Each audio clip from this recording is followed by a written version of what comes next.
გვეცნობიერის ყველაზე საზიანო ხაპანგი. ნებისმიერი თქვენი მიზანი ან აზრი, რომელიც დაგებადათ, იწყება განზრახვით. როცა გაქვს კაი მიზანი ან სწორი განზრახვა, ამ დროს მოგდის ენერგია, ხარ ძალიან პროდუქტიული და მიდიხარ წინ. მაგრამ არსებობს მეორე მხარე. თუ ადამიანმა ცხოვრების განმავლობაში განიცადა და მიიღო ნეგატიური გამოცდილება, ხშირ შემთხვევაში ადამიანის მიზანი ან განზრახვა ქრება. და რატომ ხდება მას?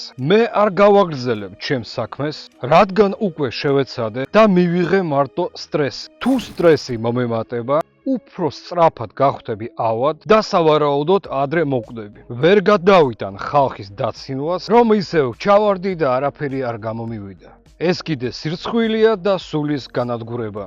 ამიტომ ჩემს საქმეებს, ჩემ განზრახვებს, აზრებს ძალიან მაგრა ვიწყებ, მივდივარ წინ და მერე თავად ვანადგურებ ყველაფერს. რადგან თავიდან არ გადავიტანო ანალოგიური ტკივილი. ეს არის წინასწარი, ჩამოყალიბებული პოზიცია და სხვების მოსაზრებაზე დამოკიდებულების დამყარებული შაბლონი.